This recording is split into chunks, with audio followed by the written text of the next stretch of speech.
I call this meeting of the Mount Vernon Independent School District to order. Let the record show that a quorum of board members is present. This meeting has been duly called, and the notice of this meeting has been posted in accordance with the Texas Open Meetings Act, Texas Government Code, Chapter 551. Record show that Aaron and Robert are absent.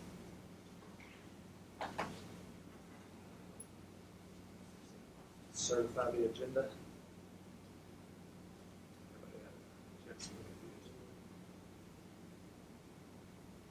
I'm going to put my motion. I'll second. All four. Thank you. Open prayer. Dear gracious Heavenly Father, we just thank you for this day and thank you for allowing us the opportunity to gather together today. I just thank you for a great start to the school year and just ask your continued hand over us and wisdom as we make decisions tonight and continued safety over our district. And thank you for this day. In your name I pray. Amen. Pledge allegiance to the flag of the United States of America, to the republic for which it stands, one nation under God, indivisible, with liberty and justice for all. Honor the Texas flag.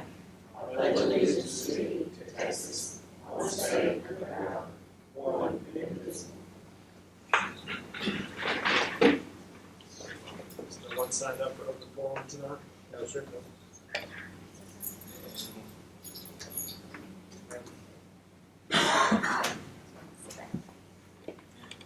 Good evening. Good evening. We will open up our public hearing on our budget and tax rate. We will be asking tonight for you to adopt a budget for three of our district funds. The general operating fund with an estimated revenue of $16,585,570. Estimated expenditures $17,697,977. Total impact on the fund balance $421,407.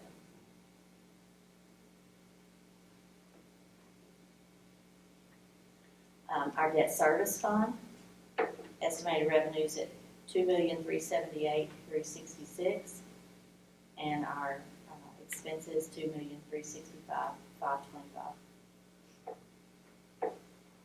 And the impact on fund balance is $12,841.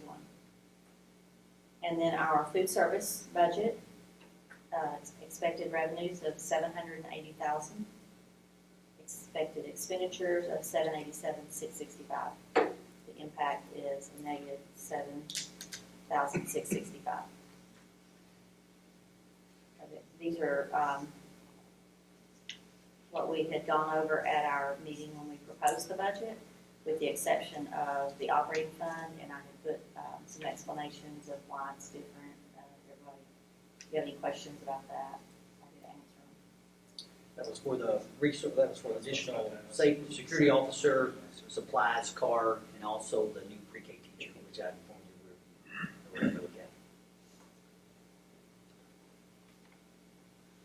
at. Okay, and on the tax side, we are proposing a tax rate for M&O of 0.8546, INS at 0.16042, with a total of $1.01502, which is approximately 9 cents lower than last year.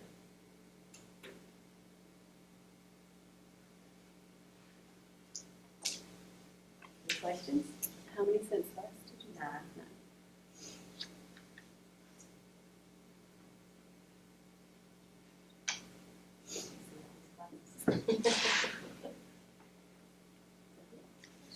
Okay, we'll close the hearing. Thank you. Thank you, Ms. Pam.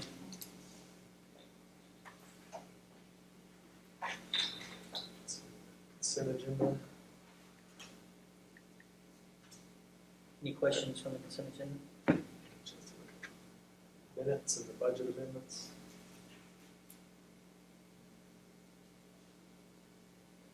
I guess our final budget from last year, did we putting some money into the fund balance? I expect that we Is will. right? They still have not removed that 600,000 I was telling you all about, you know, that extra, money from the ESSER that, that we were notified of.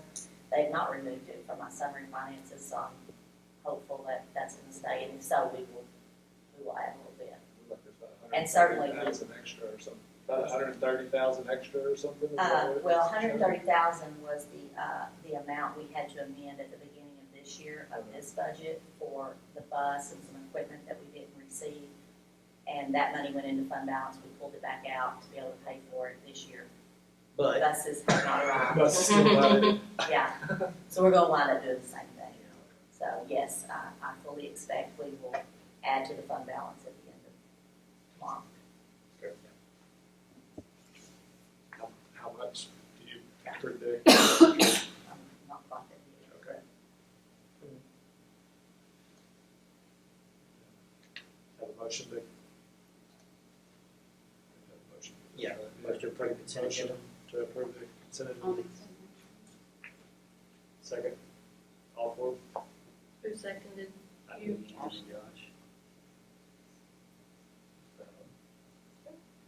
Action items, consider approval of TEA waiver to use alternate seventh grade reading instrument for 2022-2023. We are required to administer a commissioner-approved reading diagnostic assessment to incoming seventh graders who failed the STAR test. And in the past, we have used IXL Learning's diagnostic assessment. That is a test in our intervention program that we use.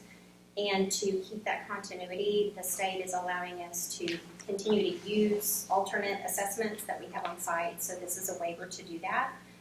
IXL Learning is not on the commissioner's approval list. It used to be on the commissioner's list. That list changes about every 4 years with different assessment items. So we are entering a waiver for this year so we can continue to use what we've been using. And we do administer that to all students. We don't just administer it to students who kind of doing base level requirement, because we do use that for our intervention assessment needs and help teachers with prescriptive intervention skills assignments.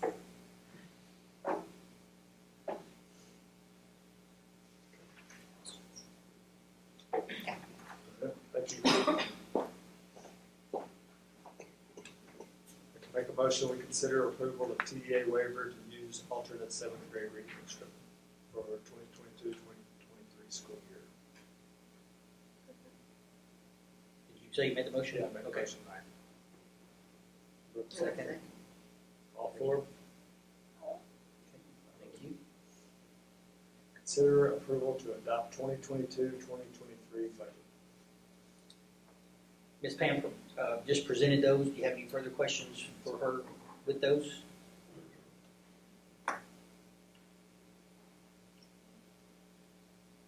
I'd make a recommendation that the board approve those as presented.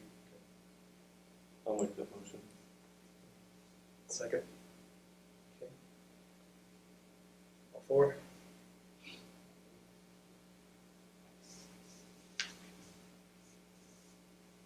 Consider approval to adopt 2022 tax rate resolution. Ms. Pam presented those a while ago with a maintenance operation of .85460 and interest and sinking of .16042 for a total tax rate of 1.01502. And I make that recommendation to approve her presentation. So I'll make a motion to adopt the 2022 tax rate resolution. I'll second. All four? Thank you. Consider approval to adopt MVISD emergency operation plan. Okay. So that was in your board book. That is our basic plan with 2 additional plans, active shooter and like active threat plans that are a part of that. Got the annexes at the end. This plan is supposed to be approved by the board. That's why it's being presented to you tonight. There were changes that had to be made from the original plan in 2016, as well as just some adding to it under new requirements, as well as just wasn't really completed in 2016. So you had that. Any questions of what you got to look at? once this is approved, it will be shared to each campus administration, as well as county and city as well. So they'll have a copy of our EOP. Okay? Can you just kind of go through how y'all arrived at it? Like, what all So- went into it? So a lot of it is the state gave you the framework of what it was. And a lot of it was just adding the people that had to be there, or the position, and figuring out who was responsible for what. So going through that was kind of talking through that, who would fit where, and in the annexes, part of that was trying to look at, like we have a cyber security annex, so Anthony worked on that with help from Region 8. Try to think the other ones that are in there. So each one of those just going through and trying to put the right people in the right place to build that. And then we'll disseminate that and make sure everybody's aware of roles and responsibilities when something happens. And there will be a couple more things I'll have to add to it. When I do, I'll notify you of that, because I have to notify who receives it and any changes that are made. We still do not have, I've sent a memorandum of understanding or with the city and the county. It's one of those that the plan asks for in the framework. Basically, that county understands that if there's something happen, they're going to come and really kind of take over the emergency operations control center. We understand that, but it's asking, the plan asks for it to be in it. Well, I shared it with them, so now they're making sure that they've sent something to Austin to make sure it's okay. Sent one to the city, kind of the same thing, and the city attorney said, I mean, we already kind of understand this, why do we need it? I talked to Tina. I said, if y'all, if he's not willing to do it, we'll send the EOP back to state. If they question, then we'll come back to you and say we need something. But so those two pieces are not there. If we get those, we'll do it. Also, a kind of like a memorandum of understanding as well for the Methodist Church and the Baptist Church that we're working on getting to them to see if they'll approve. So in case we have a building that gets destroyed and we can't, say elementary, something happens, fire or whatever, that we can use one or both facilities to continue to have education, to have that memorandum of understanding already in there. So there's some pieces that are still going, but the basic framework is here, and that's what we're working on. So.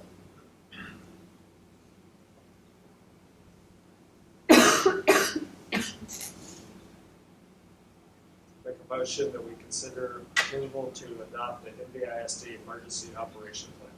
Second. All for it? Thank you.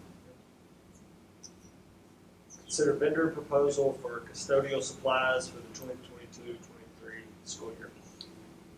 That list of awarded vendor list was provided to you. Bobby is here if you have any questions for him in regard to that.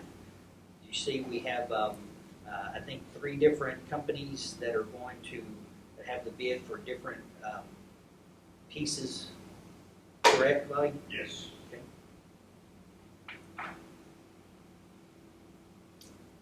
We went out for bids, and we received 4 different companies, and these are the 3 that won each piece. Correct.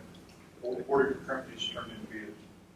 We did take the cheapest on a couple of things, for the most part, it's what we've been using, we're not downgrading anything, going to better price. Okay. Make a motion we approve the vendor proposal for the custodial supplies for 2022-23 school year. Second. All for it?